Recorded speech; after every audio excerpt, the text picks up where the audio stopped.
प्रियजन हो, पुन्हा एक वार मी येशू ख्रिस्ताच्या नावामध्ये आपल्या सर्वांचे हार्दिक स्वागत करत आहे. दानिएल आणि भविष्यवाणी ही जी मालिका देवाच्या दयेने आपण सुरू केलेली आहे, त्याच्यामध्ये आपण पदार्पण केलेलं आहे. माझा असा पूर्ण विश्वास आहे की त्याद्वारे आपल्या आयुष्यामध्ये बदल घडून येत आहे आणि म्हणून ह्या मालिकेमध्ये आपण सर्वजण पुढे वाटचाल करत असताना आज आपण 12व्या क्रमांकाचा जो संदेश आहे त्याच्याविषयी आज आपण शिकणार आहोत, ज्याचं शीर्षक आहे 4 श्वापदे भाग 1. 4 श्वापदे भाग 1. आणि हा जो संदेश आहे, हा संदेश दानिएल याच्या 7व्या अध्यायावरती आधारित आहे. आणि म्हणून आपण देवाच्या वचनामध्ये पुढे वाटचाल करूया आणि देवाच्या वचनांचा आस्वाद घेऊया. पुन्हा एक वार मी आपणा सर्वांस विनंती करत आहे की आपण सर्वांनी डोळे झाकूया आणि प्रार्थना करूया. स्वर्गातील सेनाधीश परमेश्वरा, उपकार मानतो आजच्या या संधीबद्दल. मागत आहोत परमेश्वरा की तू आमच्या संगती राहा.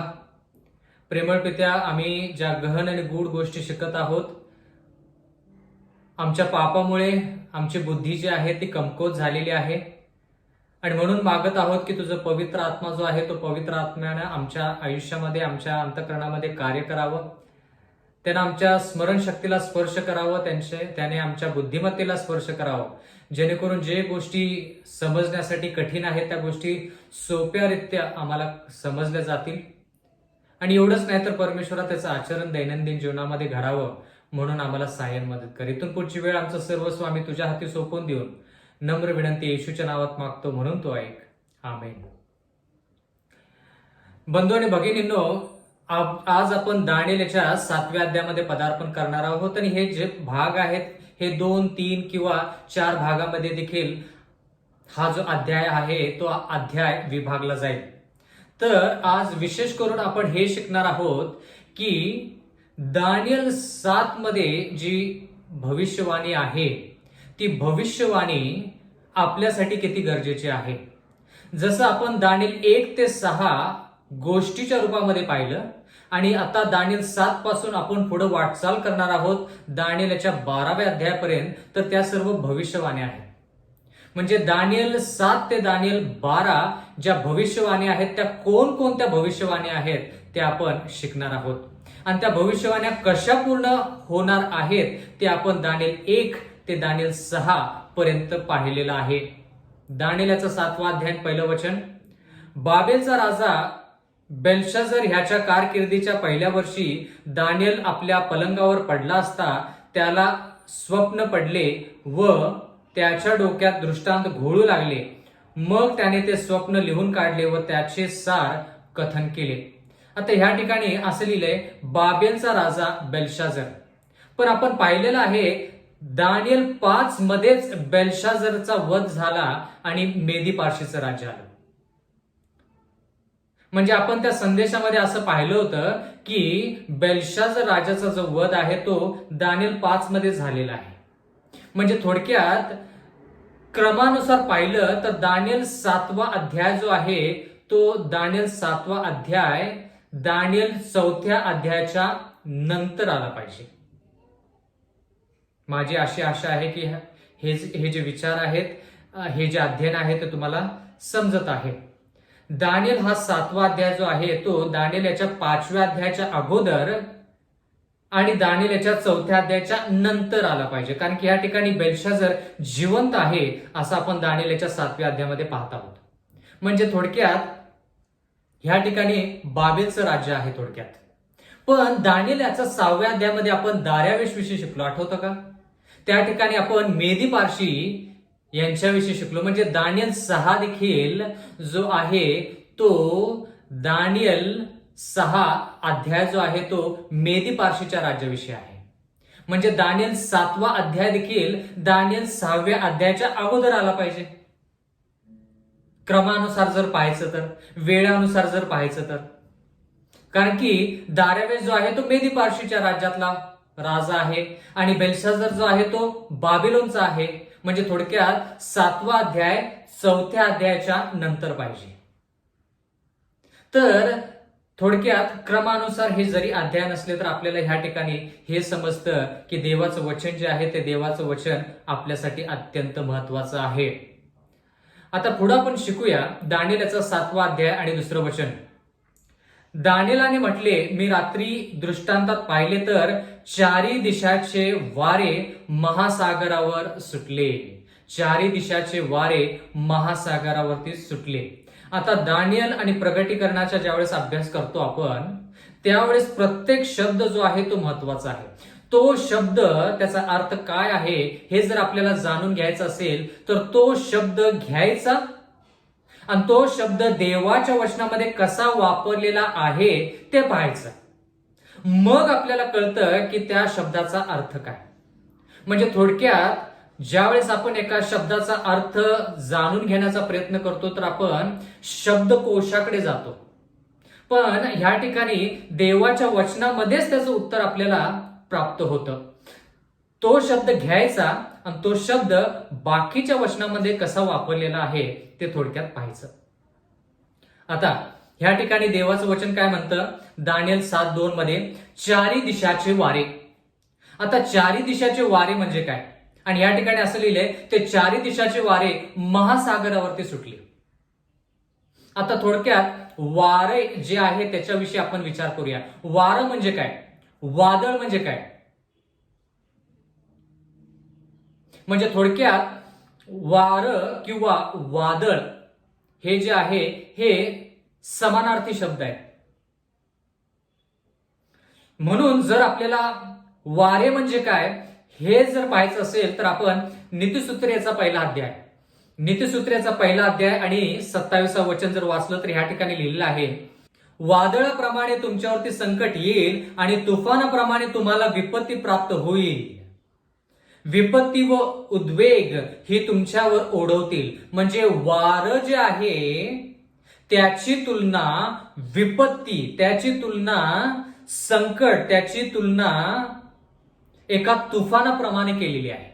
म्हणजे जर आपण दानिएलच्या पुस्तकामध्ये असं वाचतो की 4 दिशेने वारं आलं तर त्याचा अर्थ असं 4 दिशेने संकट आलं, 4 दिशेने तुफान आलं, 4 दिशेने विपत्ती आली असं आपण थोडक्यात म्हणू शकतो.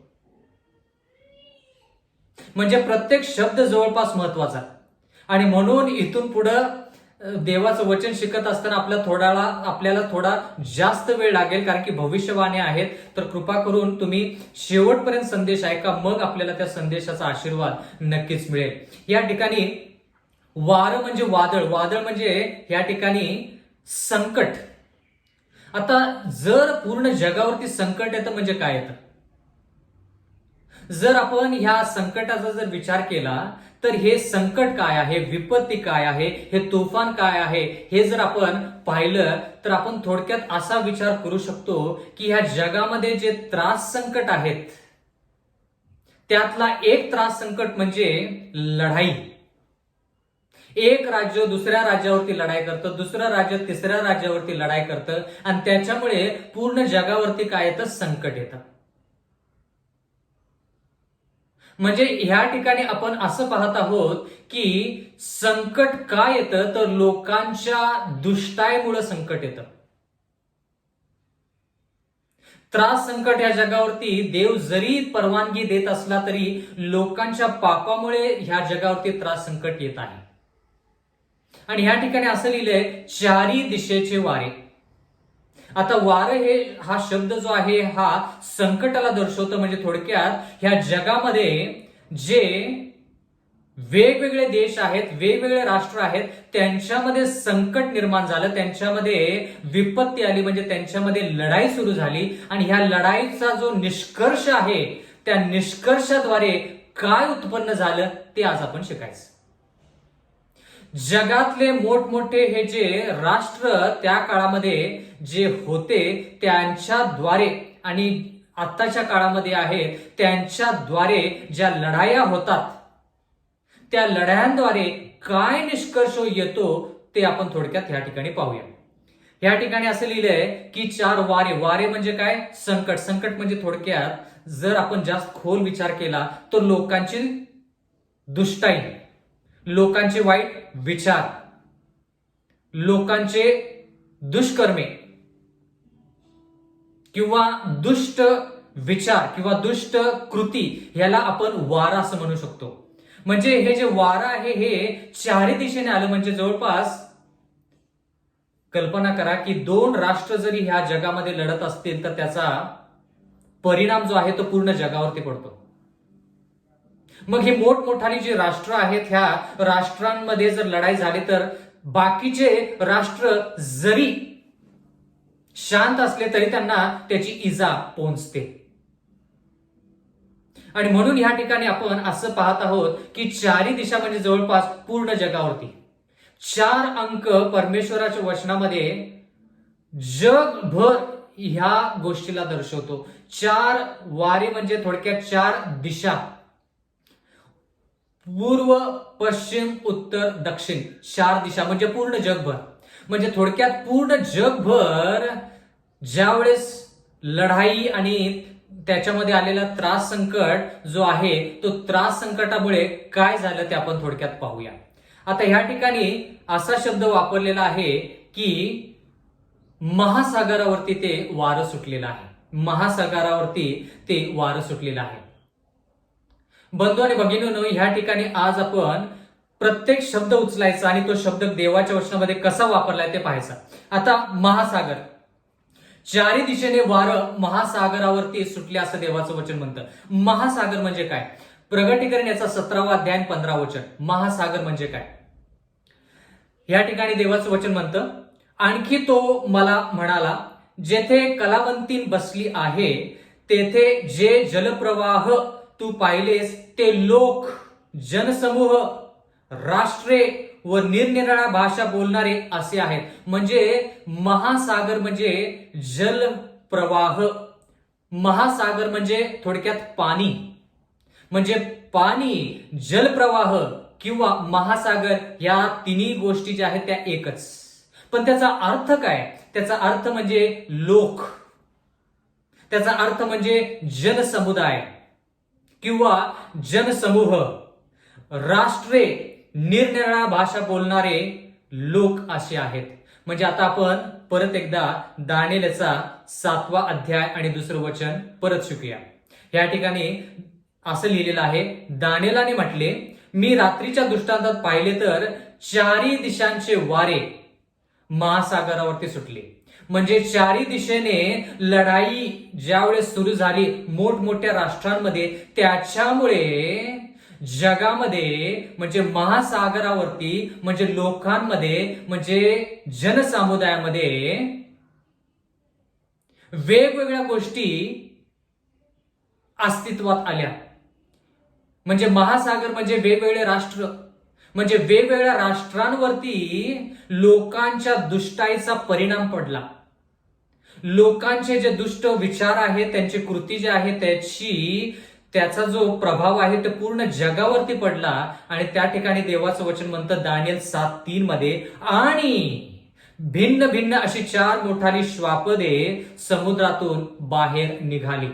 दानिएलचा 7वा अध्याय 17 वचन ज्यावेळेस आपण वाचतो त्या ठिकाणी आपल्याला श्वापदे म्हणजे काय ते आपल्याला पाहायला मिळतं. लिहिलेलं आहे, ती 4 श्वापदे पृथ्वीवर उदयास येणारे 4 राजे होत.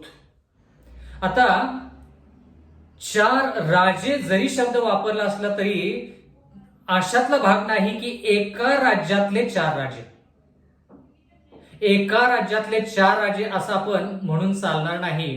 कारण की या ठिकाणी देवाचं वचन असं आपल्याला सांगतं की वेगवेगळे राष्ट्र, वेगवेगळे राज्य उदयास येणार असं देवाचं वचन म्हणतं. आता या ठिकाणी आपण असं पाहूया की हे जे श्वापदे आहेत ते समुद्रातून बाहेर आले. दानिएलचा 7वा अध्याय 3रं वचन, आणि भिन्न भिन्न अशी 4 मोठाली श्वापदे समुद्रातून बाहेर आली. आता मला तुम्हाला असा प्रश्न विचारायचा आहे की कधी तुम्ही राष्ट्रे किंवा देश समुद्रातून बाहेर येताना पाहिलं का? किंवा पाण्यातून बाहेर येताना पाहिलं का? तर तुम्ही जर जास्त विचार केला तर तुम्हाला उत्तर नक्कीच मिळेल आणि तुम्ही हे मला नक्कीच सांगाल की मिस्र देशामधून ज्यावेळेस इस्रायलाचे लोक त्यांनी कनान देशाकडे वाटचाल केली त्यावेळेस तांबड्या समुद्रातून ते बाहेर निघाले. ते अगदी बरोबर. पण जे राष्ट्र तांबड्या समुद्रातून जे बाहेर निघालं, जे जुन्या करारामध्ये आपण इस्रायलाचे लोक यांच्याविषयी वाचतो त्यांच्याविषयी ह्या ठिकाणी लिहिलेलं नाही. कारण की ह्या ठिकाणी असं लिहिलेलं आहे की लोकांच्या दुष्टाईमुळे किंवा लढाईमुळे वेगवेगळे राष्ट्र ज्यावेळेस लढाई करतात त्यांच्या लढाईमुळे वेगवेगळे 4 राष्ट्र उत्पन्न होतात. मग आता जर आपण जुन्या करारातला विचार केला, ज्यावेळेस इस्रायलाचे लोक त्या तांबड्या समुद्रातून पाण्यातून बाहेर आले तर त्या ठिकाणी त्यांनी लढाई केली नाही. येशू ख्रिस्त देव त्यांच्यासाठी मिस्र देशाच्या विरुद्ध लढला, पण खऱ्या अर्थाने त्यांना त्रास नाही झाला, जेणेकरून मिस्र लोकांना त्यांच्यासंगती लढून त्यांना पराजित करावं लागलं आणि मग त्या समुद्रातून पार पडावं लागलं. अशा प्रकारची लढाई झाली नाही. म्हणून ज्यावेळेस आपण 4 वारे असा शब्द वापरतो तर त्या ठिकाणी मोठे लढाया ज्यावेळेस होतात त्यावेळेस त्या लढाईतून 4 राष्ट्र उत्पन्न होतात. म्हणजे त्या लढाईचा निष्कर्ष असा की नवीन 4 राष्ट्र जे आहेत ते उत्पन्न होतात. तर आपण दानिएलचा 7वा अध्याय आणि 4थं वचन वाचूया. या ठिकाणी देवाचं वचन म्हणतं, पहिले सिंहासारखे असून त्याला गरुडाचे पंख होते. मी पाहत असता त्याचे पंख उपटून त्याला जमिनीवरून उचलण्यात आले. त्याला मानवाप्रमाणे 2 पायावर उभे केले.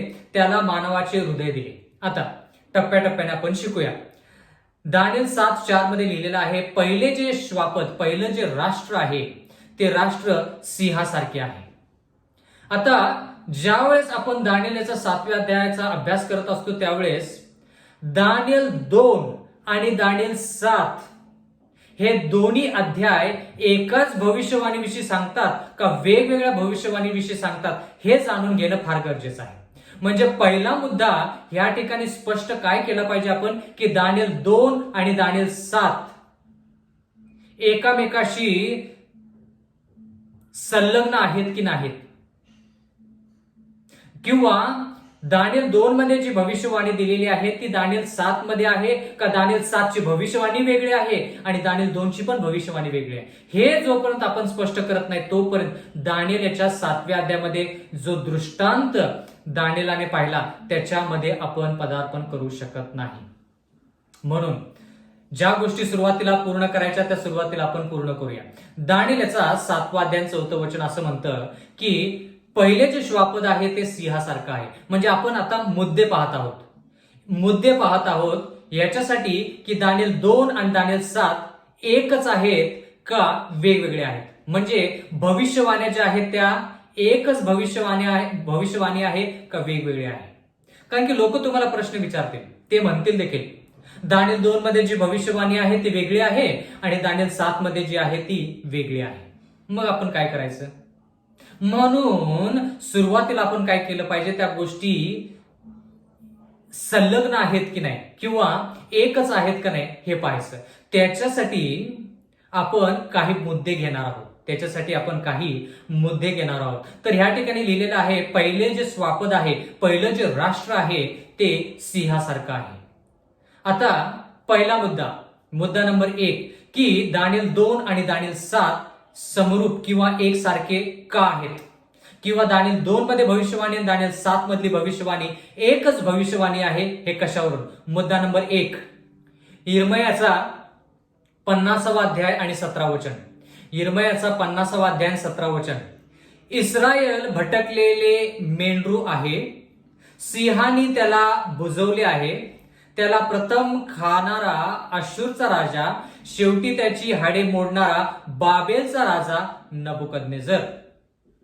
आता ह्या ठिकाणी जर आपण टप्प्याटप्प्याने शिकलो तर देवाचं वचन म्हणतं इस्रायल भटकलेले मेंढरू आहे. आता इथपर्यंत कळालं आपल्याला. भटकलेले म्हणजे थोडक्यात गुलामगिरीमध्ये गेलेले, वेगवेगळ्या राष्ट्रांमध्ये त्यांचा पसराव झाला, ह्या सर्व गोष्टी सिंहाने त्याला बुजवली आहे. आता हा सिंह कोण? हा सिंह कोण? कारण की दानियल 7:4 मध्ये आपण पाहतो की पहिलं श्वाप जे आहे ते सिंहासारखं आहे. पण या ठिकाणी आपण कोणते मुद्दे स्पष्ट करत आहोत? दानियल 2 आणि दानियल 7 एकच आहेत की नाहीत, हा मुद्दा पहिला स्पष्ट करायचा. मग ज्यावेळेस आपल्याला कळतं की दानियल 2 ची भविष्यवाणी आणि 7 ची एकच आहे, मग आपण एकदम सोप्यारित्या बाकीच्या गोष्टी शिकू शकतो.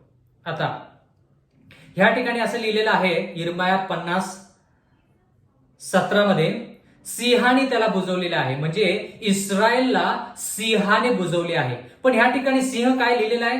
त्याला प्रथम खाणारा अशूरचा राजा. पण आता ह्या ठिकाणी असं लिहिलेलं आहे की सिंह कोणाला दर्शवलेला आहे? अशूरच्या राजाला दर्शवलेला आहे. आणि शेवटी असं लिहिलेलं आहे, शेवटी त्याची हाडे मोडणारा बाबेलचा राजा नबुकदनेझर. मग आता सिंह अशूरचा राजा का सिंह बाबेलचा राजा नबुकदनेझर? आता या ठिकाणी राजा जरी शब्द वापरला असला तरी राजा राज्याचा प्रतिनिधी असतो. म्हणून श्वापद जरी राजा असं शब्द म्हणत असला तरी श्वापद म्हणजे राज्य. दानियल 7:17 प्रमाणे श्वापद म्हणजे काय? 4 राजे. पण राजे काय आहेत? राज्याचे प्रतिनिधी आहेत, म्हणून ते 4 श्वापदे आहेत. ते 4 राष्ट्र किंवा 4 राज्य आहेत. आता ह्या ठिकाणी आपण हे पाहत आहोत की पहिलं श्वापद जे आहे ते सिंहासारखं आहे. सिंहासारखं म्हणजे आता ह्या ठिकाणी अशूरचा राजा का नबुकदनेझर? किंवा अशूरचा राजा का बाबेलचा राष्ट्र? कारण की सिंह म्हणजे परमेश्वराच्या वचनामध्ये सिंह येशू ख्रिस्ताला देखील म्हटलेलं आहे. यहुदाचा सिंह येशू ख्रिस्त. मग आपण असं का म्हणत नाही की दानियल 7 मध्ये जे पहिलं राष्ट्र आहे सिंहासारखं ते येशू ख्रिस्त आहे? असं का आपण म्हणत नाही? विचार करायचा. म्हणून म्हटलं दानियल 7 पासून दानियल 12 पर्यंत आपल्याला विचार केल्याशिवाय दुसरा पर्याय नाही. कारण की लोक तसा प्रश्न विचारतील तुम्हाला. ते म्हणतील की सिंह म्हणजे येशू ख्रिस्त. काय उत्तर आहे आपलं? आता ह्या ठिकाणी राष्ट्र असा शब्द वापरलाय, बरोबर? येशू ख्रिस्त राष्ट्र आहे का? राष्ट्राचा प्रतिनिधी आहे तो भाग वेगळा. पण येशू ख्रिस्त स्वतः राष्ट्र नाही. येशू ख्रिस्त व्यक्ती आहे. येशू ख्रिस्त देव आहे. म्हणून हा सिंह जो आहे हा सिंह येशू ख्रिस्ताला दर्शवू शकत नाही. दुसरा भाग, सिंह म्हणजे येशू ख्रिस्त का नाही? कारण की या ठिकाणी असं लिहिलेलं आहे, हा सिंह काय करतो? इस्रायलच्या लोकांना बुजवतो. येशू ख्रिस्त इस्रायलच्या लोकांना बुजवतो का? त्यानं तर येशू ख्रिस्ताने इस्रायल लोकांना बाहेर आणलं गुलामगिरीतून. म्हणून तो सिंह जो आहे तो येशू ख्रिस्त असू शकत नाही. जरी परमेश्वराच्या वचनामध्ये येशू ख्रिस्ताला सिंहाद्वारे जर दर्शवलं असलं तरी तो सिंह येशू ख्रिस्त नाही. कोणता सिंह? दानियल 7:4 मधला सिंह.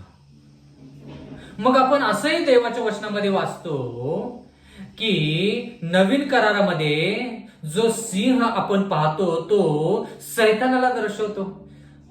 आणि देवाचं वचन म्हणतं की सैतान गरजणाऱ्या सिंहाप्रमाणे आहे आणि तो फिरत आहे की कोणाला त्यानं नष्ट करावं. मग आपण असं का म्हणत नाही की ह्या ठिकाणी हे जे पहिलं राष्ट्र किंवा पहिलं श्वाप जे आहे ते सिंह जे आहे तो सैतान आहे? कारण की बंधू आणि भगिनींनो, ह्या ठिकाणी आपण असं पाहत आहोत की इस्रायलाला गुलामगिरीमध्ये जरी सैतानाच्या द्वारे कार्य जरी घडलं असलं तरी देखील राष्ट्र आहे ते. म्हणजे थोडक्यात सिंह जे आहे ते एका राष्ट्राला दर्शवतं. म्हणून तो सिंह जो आहे तो येशू ख्रिस्त होऊ शकत नाही. तो सिंह जो आहे तो सैतानी होऊ शकत नाही. तो सिंह म्हणजे राष्ट्र आहे. माझी आशा आहे की आपल्याला ह्या गोष्टी ज्या आहेत त्या समजत आहेत. साधारणरित्या ह्या गोष्टी समजून घेण्याचा प्रयत्न करू नका. खोल विचार केलाच पाहिजे तर आपल्याला ह्या गोष्टी समजतील. कारण की लोक म्हणतील तुम्ही जर शब्द उचलताय तो शब्द कसा देवाच्या वचनामध्ये वापरलाय ते जर पाहत आहात तर मग सिंह म्हणजे येशू ख्रिस्त. प्रश्न मिटला. मग आपण काय सांगणार त्यांना? सिंह म्हणजे सैतान, गरजणारा सिंह. मग आपण त्यांना काय सांगणार? म्हणून दानिएल 7:4 मधला सिंह कोणता आहे हे आपण थोडक्यात पाहूया. म्हणून ह्या ठिकाणी देवाचं वचन म्हणतं इर्मया 50:17 मध्ये, इस्रायल भटकलेले मेंढरू आहे, सिंहाने त्याला बुजवले आहे, त्याला प्रथम खाणारा अशूरचा राजा. म्हणजे ह्या ठिकाणी सिंह अशूरच्या राजाच्या बरोबर त्याची तुलना केलेली आहे. आता या ठिकाणी सिंह म्हणजे अशूरचा राजा, पण तरी देखील आपण म्हणत आहोत की सिंह म्हणजे अशूरचा राजा नसून दुसरं कोणतरी आहे. कोण आहे ते दुसरं? शेवटी त्याची हाडे मोडणारा बाबेलचा राजा नबुकदनेस्सर. म्हणजे थोडक्यात जर आपण सिंहाचा विचार केला तर ह्या ठिकाणी सिंह आशूरच्या राजाला जरी दर्शवत असला तर जास्त प्रमाणामध्ये तो नबुकदनेस्सराला दर्शवतो. इर्मया 50:17 मध्ये ते आपण पाहिलं पाहिजे. इस्रायल लोकांवरती आशूरच्या राजाने देखील लढाई केली, पण नबुकदनेस्सरना त्यांनी लढाईमध्ये घेतलं, त्यांना काबीज केलं आणि गुलामगिरीमध्ये घेऊन गेला. म्हणून दानिएल 7:4 मधला जो सिंह आहे तो आशूरचा राजा नाही, नबुकदनेस्सर आहे. हा पहिला मुद्दा. म्हणजे दानिएल 2 मध्ये जे सुवर्णाचे शिर आहे ते कोणाला दर्शवतं? जरी नबुकदनेस्सर राजाला दर्शवत असलं तर ते बाबेलचं राज्य आहे. कारण की राजा राज्याचा प्रतिनिधित्व करतो, म्हणून ते सोनं जे आहे ते बाबेलला दर्शवतं. 605 ख्रिस्तपूर्व ते 539 ख्रिस्तपूर्व या कालावधीमध्ये ते बाबेलचं राज्य होतं. म्हणून पहिला मुद्दा आपला पूर्ण झालेला आहे, तो म्हणजे दानिएल 2 मध्ये बाबेलचं राष्ट्र सर्वप्रथम आहे आणि ह्या ठिकाणी पहिलं श्वाप जे आहे म्हणजे पहिलं राष्ट्र जे आहे ते बाबेलचं आहे. कारण की का?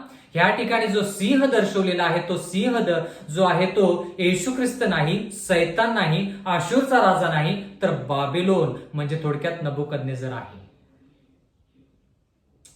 आता इर्मयाचा 50वा अध्याय 43 वचन, इर्मयाचा 50वा अध्याय 43 वचन, त्यांचा लौकिक बाबेलच्या राजाने ऐकला आहे. बघा आता ह्याच्यामध्ये जास्त स्पष्ट आपल्याला कळतं. त्यांचा लौकिक बाबेलच्या राजाने ऐकला आहे, त्याचे हात गळाले आहेत, प्रसवणाऱ्या स्त्रीप्रमाणे क्लेश आणि कळा त्याला लागल्या आहेत. कोणाला लागलेले आहेत? म्हणजे कळा कोणाला लागलेले आहे? या ठिकाणी लौकिक बाबेलचा राजाने ऐकली आहे असं देवाचं वचन म्हणतं. याच्याविषयी आपण जास्त शिकणार आहोत पुढच्या वचनामध्ये. इर्मयाचा 50वा अध्याय 44 वचन, पहा यार्दनेच्या घोर अरण्यातून जसा सिंह, परत सिंह. कारण की का आपण सिंह असा शब्द उचललेला आहे, तो ते जे पहिलं श्वापद आहे, पहिलं राष्ट्र जे आहे ते सिंह आहे. म्हणून सिंह म्हणजे काय हे आपण शिकत आहोत. इर्मयाचा 50वा अध्याय 44 वचन, पहा यार्दनेच्या घोर अरण्यातून जसा सिंह तसा तो त्या मजबूत वस्तीवर येईल. कोण येईल? जसा सिंह तसा तो, जसा सिंह तसा तो, जसा सिंह तसा तो म्हणजे कोण? पुढे वाचूया. पण मी त्यांना त्या वस्तीपासून एक क्षणात पळवीन, ज्याला निवडतील त्याला तिच्यावर नेमीन, कारण माझ्या समान कोण आहे? मला न्याय सभेसमोर कोण आणील? कोणता मेंढपाळ माझ्या समोर उभा राहील? म्हणजे आता ही लौकिकता आहे, ही लौकिकता कुणी ऐकलेली आहे? बाबेलच्या राजाने. म्हणजे थोडक्यात इस्रायलावरती लढाई करून कोण गेला? बाबेलचा राजा नबुकदनेस्सर. म्हणून सिंह जो आहे तो बाबेलला दर्शवतो, बाकी कोणत्या राष्ट्राला दर्शवत नाही.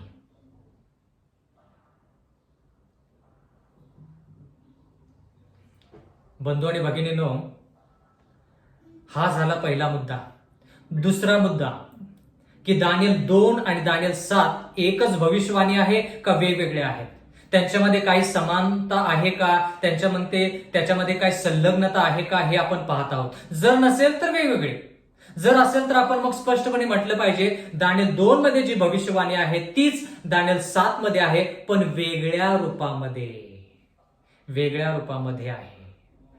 दुसरा मुद्दा दानियल याच्या दुसऱ्या अध्यायामध्ये आपण असं पाहिलं की दानियल 2 मध्ये आपण असं पाहतो की त्या पुतळ्याचा जो शेवट आहे तो एक दगडाने होतो किंवा एका खडकाने होतो.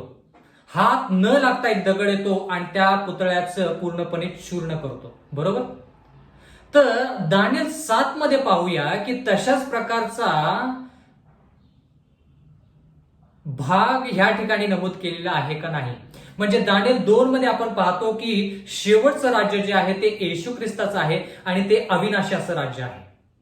म्हणजे 4 राज्य संपल्यानंतर येशू ख्रिस्ताचं जे राज्य आहे ते अविनाशी आहे. दानियल 7 मध्ये बघूया की तसं आहे का नाही. जर नसेल तर मग आपण म्हणू शकतो की नाही, दानियल 2 वेगळा आहे, दानियल 7 वेगळा आहे. पण जर दानियल 7 मध्येच तो क्रम जर आपण पाहिला तर मग आपण म्हणू शकतो की दानियल 2 आणि दानियल 7 एकच आहे. पाहूया दानियलचा 7वा अध्याय आणि 26वा वचन. दानियल 7:26 या ठिकाणी असं लिहिलेलं आहे, पण न्यायसभा भरेल, त्याचे प्रभुत्व काढून घेतील, त्याचा नाश करतील व त्याचा कायमचा नैनाट करतील. म्हणजे जर ह्या ठिकाणी आपण पाहिलं तर 4थ्या श्वापदाविषयी या ठिकाणी लिहिलेलं आहे की 4थ्या श्वापदाचं प्रभुत्व काढून घेण्यात येईल, त्याच्यावरती न्याय करण्यात येईल आणि त्याचा कायमचा नैनाट केला जाईल. एवढंच नाही तर 27व्या वचनामध्ये लिहिलेलं आहे दानियल 7:27, राज्य, प्रभुत्व व संपूर्ण आकाशाखाली राज्यांचे वैभव ही परात्पर देवाची प्रजा, जे पवित्र जन यांना देण्यात येतील. त्याचे राज्य सनातन आहे, सर्व सत्ताधीश त्याची सेवा करतील, त्याचे अंकित होतील. देवाचं वचन ह्या ठिकाणी आपल्याला स्पष्टपणे सांगतं की हे सर्व 4 श्वापदे जाऊन, कारण की 4 श्वापदे भिन्न भिन्न समुद्रातून वर आले, म्हणजे ह्या जगातून वर आले, नाही का. त्या 4 श्वापदांचा नैनाट झाल्यानंतर, 4थ्या श्वापदाचा नैनाट झाल्यानंतर जिवंत देवाचं राज्य येईल किंवा जिवंत देवाचं राज्य काय करेल, त्या 4थ्या राष्ट्राचा नैनाट करेल आणि पवित्र जन त्या जिवंत देवाच्या राज्यामध्ये राहतील. म्हणजे थोडक्यात दानियल 2 मध्ये जसा शेवट झालेला आहे, म्हणजे हात न लागता जो दगड येतो आणि तो दगड मोठा होतो आणि त्याचं राज्य जे आहे ते विस्तारित होतं आणि ते पूर्णपणे पृथ्वीला व्यापतं आणि ते राज्य सार्वकालिक जसं आहे, तोच प्रकार दानियल 7 मध्ये आपण पाहत आहोत. म्हणजे ह्या ठिकाणी आपण समानता पाहत आहोत. समांतर आहेत दानियल 2 आणि दानियल 7. जोपर्यंत हे आपण स्पष्ट करत नाही तोपर्यंत आपण पुढे जाऊ शकत नाही. बंधू आणि भगिनींनो, आणखीन एक आपण असा तिसरा मुद्दा घेऊया ज्याच्यामध्ये आपल्याला असं कळेल की दानियल 2 आणि दानियल 7 समांतर आहेत. दानियलचा 2रा अध्याय आणि 40वा वचन, त्या ठिकाणी 4थ्या राज्याविषयी लिहिलेलं आहे. असं लिहिलेलं आहे, 4थे राज्य लोखंडासारखे मजबूत होईल, लोखंड सर्वांचा भुगाभुगा करते तसे ते राज्य चूर्ण करणाऱ्या लोखंडासारखे सर्वांचे चूर्ण करेल. म्हणजे दानियल 2 मध्ये 4थं राष्ट्र जे आहे ते सर्व गोष्टींचे चूर्ण करते. तेच राष्ट्र आपण दानियल 7 मध्ये आहे का नाही ते आपण बघूया. दानियलचा 7वा अध्याय, दानियलचा 7वा अध्याय आणि विशेष करून जर आपण या ठिकाणी 7वं वचन वाचलं तर ह्या ठिकाणी देवाचं वचन म्हणतं, यानंतर मी रात्रीच्या दृष्टांतात पाहिले तो पहा, एक 4थे श्वापद विकराळ, भयानक व अतिशय बळकट. तेच शब्द, अतिशय बळकट असे होते. त्याला मोठाले लोखंडी दात होते. त्या ठिकाणी देखील लोखंड, ह्या ठिकाणी देखील लोखंड. ते सर्व काही चावून त्याचा चुरा करी आणि उरलेले आपल्या पायाखाली तुडवी. ते अगोदरच्या सर्व श्वापदाहून भिन्न होते, त्याला 10 शिंगे होते. म्हणजे थोडक्यात हे काय करतं, श्वापद लोखंडाचे दात ह्याला दिलेले आहेत, हे सर्व चावून काय करतं, चुरा करतं. म्हणजे थोडक्यात चूर्ण करतं. म्हणजे ह्या ठिकाणी आपण असं पाहत आहोत प्रियजन हो, दानियल 2 मध्ये जे 4थं राज्य आहे त्याचे जे गुणधर्म आहेत तेच दानियल 7 मध्ये 4थ्या राष्ट्राचे गुणधर्म आहेत. म्हणून दानियल 2 आणि दानियल 7 एकच भविष्यवाणी आहे, वेगवेगळी नाही. ह्या समांतर गोष्टी आपण बघायच्या. मग सोपं जातात सगळं गोष्टी पुढे शिकताना, मग आपल्याला थोड्या सोप्या जातात. आणखीन एक मुद्दा घेऊया ज्या ठिकाणी आपण असं पाहू शकतो की दानिएल 2 आणि दानिएल 7 जे आहे ते एकच आहे. दानिएल याचा 7वा अध्याय आणि 4थं वचन इथं असं लिहिलेलं आहे, पहिले सिंहासारखे आहे. पहिले श्वापद सिंहासारखे आहे. म्हणजे आपण आता चौथा मुद्दा पाहत आहोत की तो चौथा मुद्दा काय आहे. दानिएल याचा 7वा अध्याय 4थं वचन, पहिले सिंहासारखे होते. आता मला तुम्ही सांगा की सिंह म्हटल्यानंतर आपल्याला काय लक्षात येतं? ज्यावेळेस आपण सिंह अशा शब्द ऐकतो किंवा सिंहाविषयी विचार करतो त्यावेळेस आपण काय म्हणतो? तो जंगलाचा राजा आहे, बरोबर का? तर जर आपण दानिएल याचा 2रा अध्याय जर पाहिला तर त्या ठिकाणी आपल्याला असं पाहायला मिळतं, दानिएल याचा 2रा अध्याय आणि विशेष करून जर आपण नबुकदनेजराला जो दृष्टांत मिळाला किंवा ते जे स्वप्न त्याला मिळालं त्या स्वप्नाविषयी जर आपण वाचलं तर ह्या ठिकाणी आपल्याला असं पाहायला मिळतं, दानिएल 2:38 मध्ये, सुवर्णाचे शिर आपणच आहात. म्हणजे थोडक्यात बाबेलचे जे राज्य आहे ते सुवर्णाच्या शिराने दर्शवलेलं आहे. आता जर आपण धातूंचा विचार केला, सोने, रुपे, पितळ, लोखंड आणि माती, त्याच्यामध्ये जास्त किमतीचं किंवा सर्वश्रेष्ठ धातू जर आपण पाहिला तर तो आहे सोनं. म्हणजे दानिएल 2 मध्ये सर्वश्रेष्ठ धातू कोणता? सोनं. आता दानिएल 7 कडे आपण येऊया. दानिएल याचा 7वा अध्याय आणि 4थं वचन जर आपण वाचलं तर त्या ठिकाणी असं लिहिलेलं आहे, पहिले श्वापद सिंहासारखे होते. आता जर आपण श्वापदांचा विचार केला तर सिंह असा पहिला श्वापद आहे. म्हणजे जंगलाचा राजा जो आहे तर तो सिंह असा मानला जातो. म्हणजे सर्वश्रेष्ठ प्राणी जंगलामध्ये, सर्वश्रेष्ठ प्राणी या भूतलावरती जर असेल तर तो सिंह असा मानला जातो. म्हणजे दानिएल 2 मध्ये सर्वश्रेष्ठ धातू सोनं, दानिएल 7 मध्ये सर्वश्रेष्ठ प्राणी सिंह. म्हणजे दानिएल 2 मध्ये पण सर्वश्रेष्ठ बाबेलच आणि दानिएल 7 मध्ये पण सर्वश्रेष्ठ बाबेलच. कळालं का? कारण की ह्याच्या अगोदरचे मुद्दे आपण जे पाहिले त्याच्यामध्ये आपण स्पष्टरित्या पाहिलं की हा सिंह जो आहे तो बाबेलला दर्शवतो. दानिएल 2 मध्ये पाहिलं की सुवर्णाचं शिर जे आहे ते बाबेल आहे. आणि म्हणून आपण ह्या ठिकाणी ह्या गोष्टी पाहत आहोत की दानिएल 2 मध्ये सर्वश्रेष्ठ धातू जो सोना आहे तो बाबेलला दर्शवतो. या ठिकाणी सर्वश्रेष्ठ प्राणी सिंह जो आहे तो बाबेलला दर्शवतो. म्हणजे चौथा मुद्दा याच्या अनुसार आपण असं म्हणू शकतो की दानिएल 2 आणि दानिएल 7 समरूप आहेत किंवा समांतर आहेत किंवा एकच आहेत. बंधू आणि भगिनींनो, दानिएल याच्या 7व्या अध्यायामध्ये आपल्याला खूप अशा गोष्टी शिकायच्या आहेत ज्या अत्यंत महत्वाच्या आहेत. म्हणून आज आपण दानिएल 2 आणि दानिएल 7 समांतर कसे आहेत ते आपण थोडक्यात पाहिलेलं आहे. जर आपण पुढे पाहिलं दानिएलचा 7वा अध्याय जर आपण पुढे पाहिलं, दानिएलचा 7वा अध्याय आणि 4थं वचन, ह्या ठिकाणी देवाचं वचन म्हणतं, पहिले सिंहासारखे असून त्याला गरुडाचे पंख होते. आता गरुडाचे पंख होते असं देवाचं वचन म्हणतं. आता गरुडाचे पंख म्हणजे काय? गरुडाचे पंख म्हणजे काय? मी पाहत असता त्याचे पंख उपटून त्याला जमिनीवरून उचलण्यात आले, त्याला मानवाप्रमाणे 2 पायावर उभा केले, त्याला मानवाचे हृदय दिले. आता पंख म्हणजे काय हे आपण पाहणार आहोत. म्हणजे थोडक्यात हे पाचवा मुद्दा, पंख म्हणजे काय, आपण हे थोडक्यात पाहणार आहोत. म्हणजे ह्या ठिकाणी हा 5वा मुद्दा असू शकतो की दानिएल 2 आणि दानिएल 7 समांतर आहेत की नाही. आता पंख म्हणजे काय हे आपण थोडक्यात पाहूया. हबाकुक याचा पहिला अध्याय आणि 6वं वचन. पंख म्हणजे काय? हबाकुक याचा पहिला अध्याय आणि 6वं वचन. कारण पहा, मी खासद्यांची उठावणी करतो. खासदी म्हणजे कोण? बाबेलचे लोक. म्हणजे पुढं पाठीमागं आपण दानिएल 2, दानिएल 3, 4, 5, 6, दानिएल 1, दानिएल 7 असं पुढं पाठीमागं आपण जर पाहिलं तर आपल्याला या गोष्टी समजतील. कारण पहा, मी खासद्यांची उठावणी करतो, ते उग्र व उतावळे राष्ट्र आहे. आता काय लिहिले तर राष्ट्र, उतावळे राष्ट्र आहे. कोण? बाबेलचं राज्य.